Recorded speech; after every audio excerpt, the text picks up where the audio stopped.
Yeah. Good evening. Sorry about that delay. We had a little bit of technical difficulties. Facebook Good family, evening. we want to welcome you to Couples Coaching 101, where we've been talking about banking, saving, and investing together. And before we get involved into our topic of tonight, I want to say happy birthday on Facebook Live to my honey bunch right here. Thank you, babe. George Tab, happy birthday to you, honey. Mm-hmm. I wish you many more. Thank you. Wonderful birthdays. Thank you. And we're going to get started. And before we do, it's my 35th birthday for those inquiring minds that want to know. That's his age that he feels, not his chronological age, right? Anyway, this is a public forum. Anything you say is public. And anything that you post into the comment section is public for all to see. Remember, this is coaching. It is not therapy. We are not financial planners. We're sharing things that we've read and experiences that we've had, things that we've learned from our mentors with regard to finance and banking, saving, that sort of thing together. So if you enjoy and see something that you like, we please ask you to please post and share the video with others. And if you have a personal matter that you would like for us to try to answer for you, please send us an email to lifewithoutlimitscc@gmail.com, and it's lifewithoutlimits with an S, cc@gmail.com. So over the last few weeks, we've been talking with you about banking, saving, and investing together. And we started out talking about whether or not you should bank together, to bank together or not to bank together.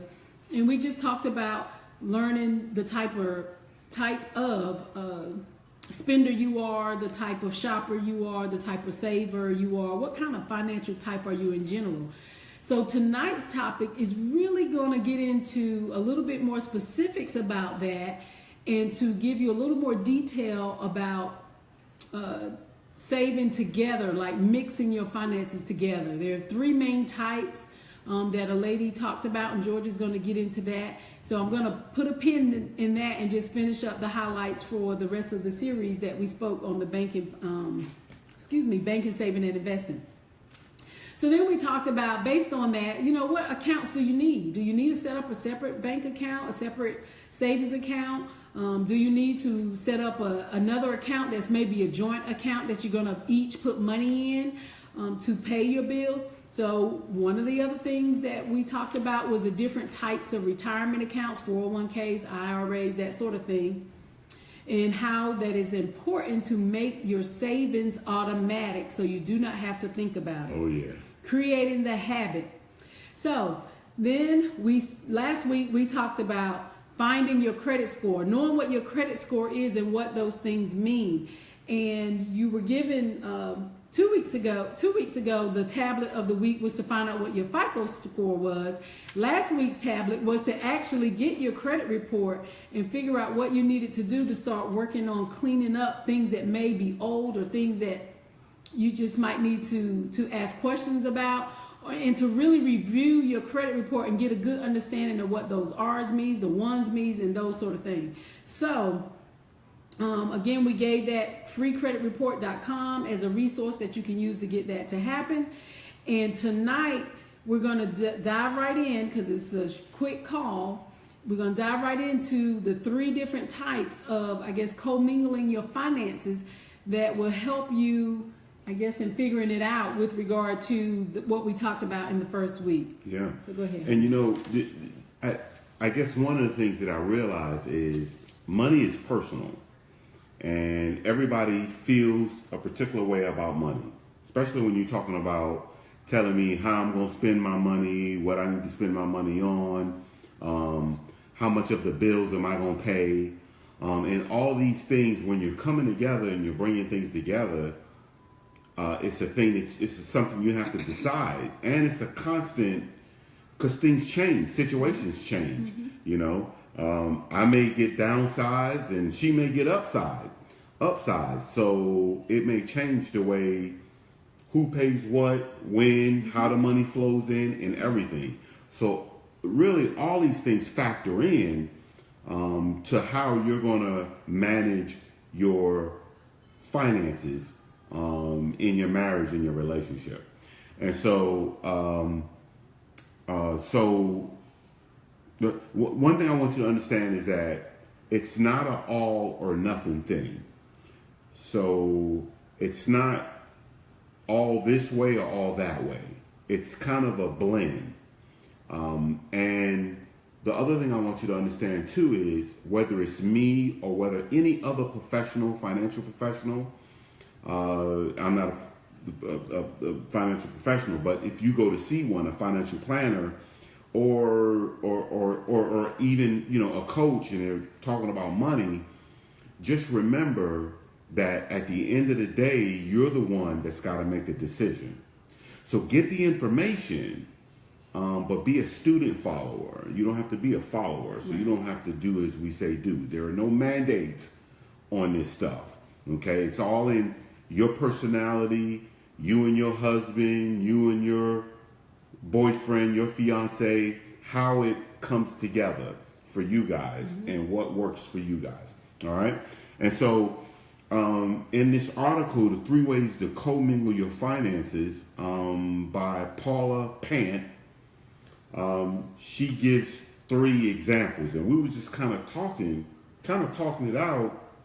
And the first one is where you decide how much of the bills each partner is going to pay, and it's based on percentages. So, for example, the way it would work is take 100% of the bills, take 100% of your income and his income, or his income and your income, put it together, and if the bills are 30%, then no matter what you make or what he makes, you pay 15% and he pays 15%.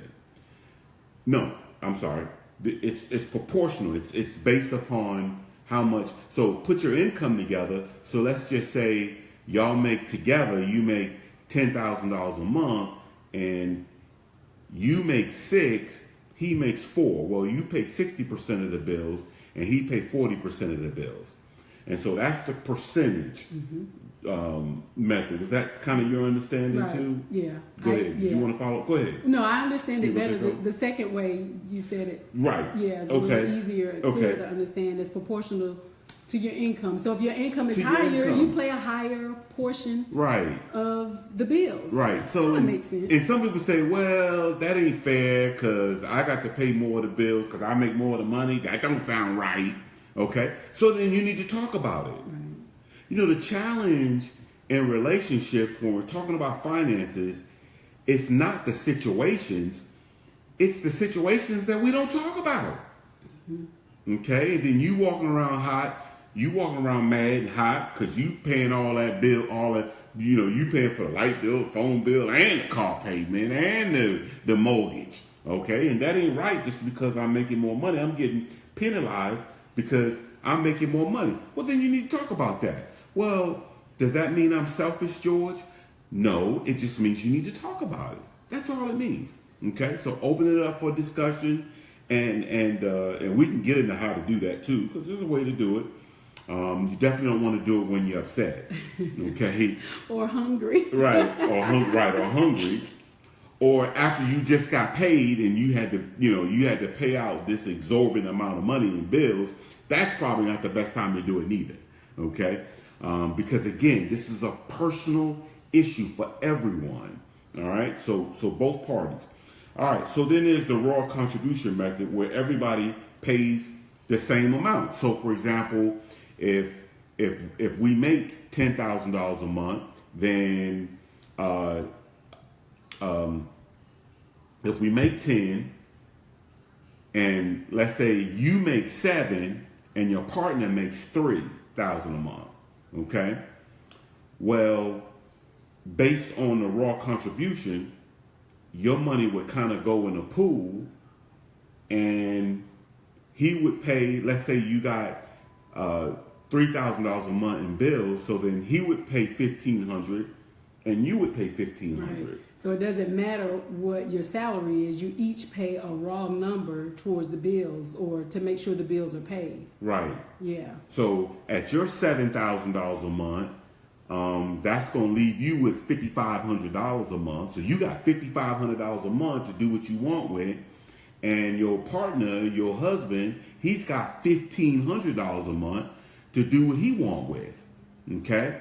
And so some people say, well, that ain't fair because, I don't make as much as you, and I only have $1,500 a month left for myself.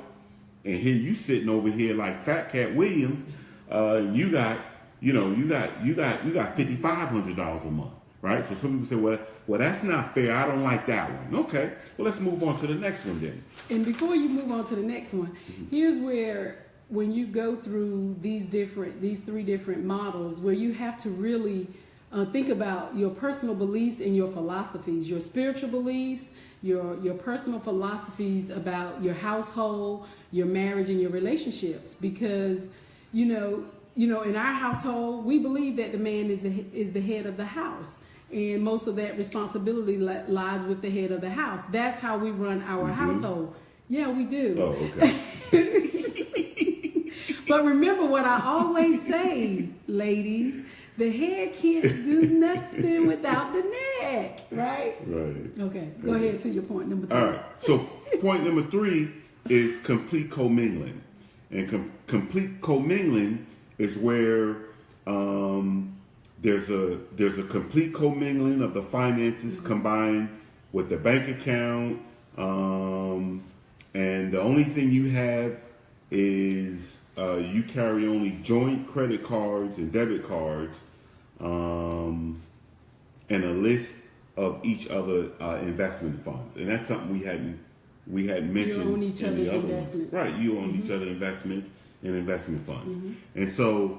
But again, which one is the best one for you? You said, well, George, which one is the best one for you and Nishima? Well, we use a little of all three, right? And so,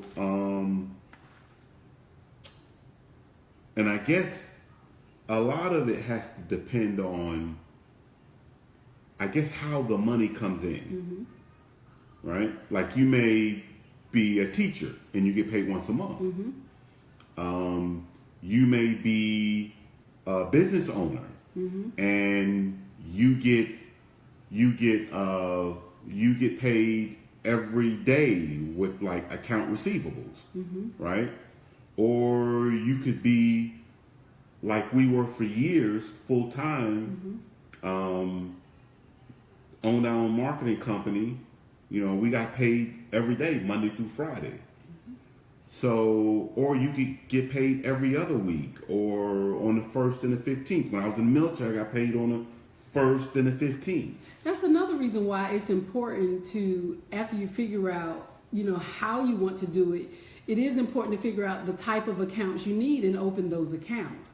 Because it may mean that you need different bank accounts for different purposes. Maybe you have an account that you just pay bills out of, and maybe each of you put some form of money, whatever, however you decide to do it, whether it's your whole paycheck or portion of your paycheck, but you put it in a specific account, and then you have other savings account. And I'm not saying open all these accounts and they're just in one person's name or that sort of thing. All the accounts that we have, even if it's maybe an account that maybe George primarily uses, I still have access to it. Right. I still have, my name is on it. I have access to it. And I may never even look at it. Most of the time, I really don't. Right. The accounts that he really kind of manages and uses on a regular basis, I mean, I really don't even look at them. And same vice versa with ours. But then we do have all of our accounts we have access to, basically. Right. And if it's an account I primarily use, she's not going to go in that account and take money out. And then, oh, by the way, I meant to tell you one of those deals, because I could have, that money could be allotted for already, right?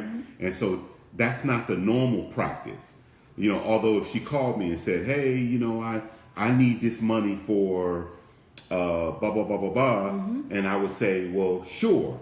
You know, that money's available, what's in there. Because a lot of times what you see available in your account, you know, you got drafts coming out. It ain't available. It's not really available, you know. So go ahead. No, I was just going to say, I think we have a question here. I was trying to see. I couldn't really read it. Are you asking? She said, complete commingling. Oh, complete commingling. Yeah. I guess that's a question as to whether or not that's something you would do.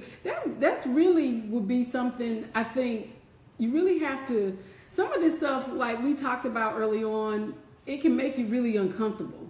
And it can make you really question where you are in your relationship, your security, your trust, and all of that.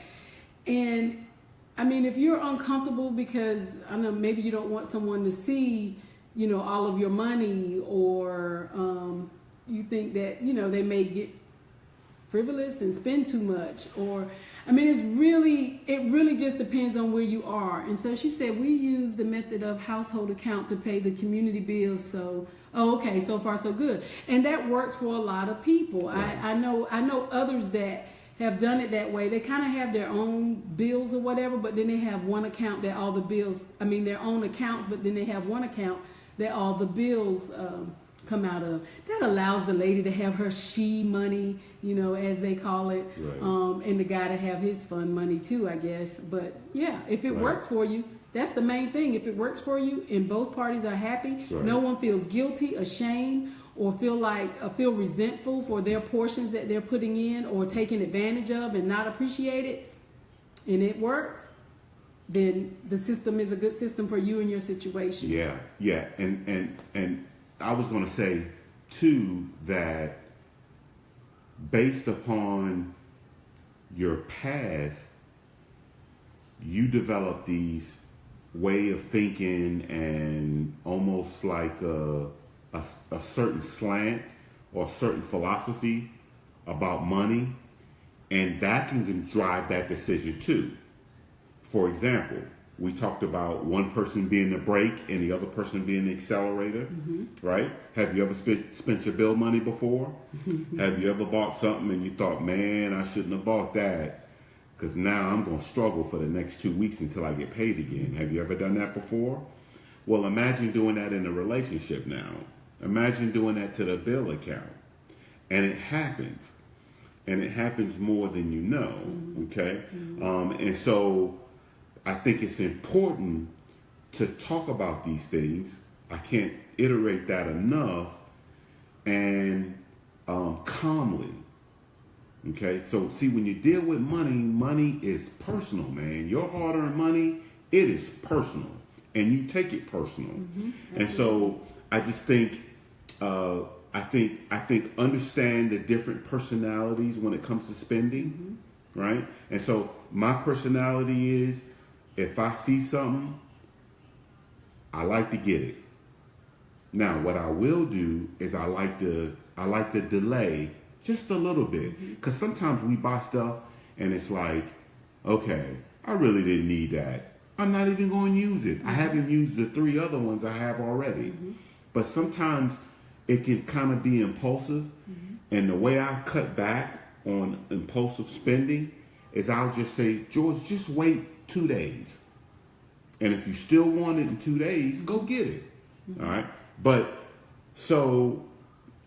I think start now. There's a lot of guilt. You feel a lot of guilt. There's guilt. There's regret. Your partner says something to you. You feel condemned. All these things, all these little things, they're not big things, but they kind of nip at you. And it plays a part in how this is going to play out. And so, and maybe we can talk about that, and maybe some of our future calls, our future shows, about just the different personalities and how your past. Like, here's a great example, okay? My grandmother, I never knew why she had 3 freezers full of food. I mean, full of food. I mean, corn and butter beans and I mean, it was just, and all kind of canned goods, apples and pears. And I mean, she could probably give each one of you something and it wouldn't put a dent in one of those freezers. And I'm not talking about these little dainty freezers. I'm talking about these floor model, 6 foot long freezers, okay, filled with stuff. Well, guess what? My grandmother lived through the Depression. So you think that played a part with how she spent money and how she thought about money? It played a big part. So all these things influence how this comes together. And the big word is trust. Absolutely. So with that, we'll give you the tablet of the week. Yes. So we always like to give you a little homework. The tablet of the week, that pill we want you to swallow, is to make a plan together to save your first $1,000 together. So however you squeeze that money, wherever you squeeze it from, how you figure it out, whether you put it in an account, whether you decide to save it at home and keep it at home and then open up a new account to put it in, all of that is on you. So we want you to make a plan, to save your first $1,000. If you got $1,000 already, save another $1,000. Absolutely. So please remember, anything that you share and post is public information. If it's put in the comment section, it's a public forum. All can see. We are not licensed financial planners or licensed financial folk. And this is coaching, not counseling, sorry. This is coaching. So if you would like us to try to answer a personal matter for you, please send an email to lifewithoutlimits with an SCC at gmail.com. So limitscc@gmail.com. And thanks for watching. Please share, post, and like the video once it's posted. And remember, we empower the people that build the relationships. Thanks for watching.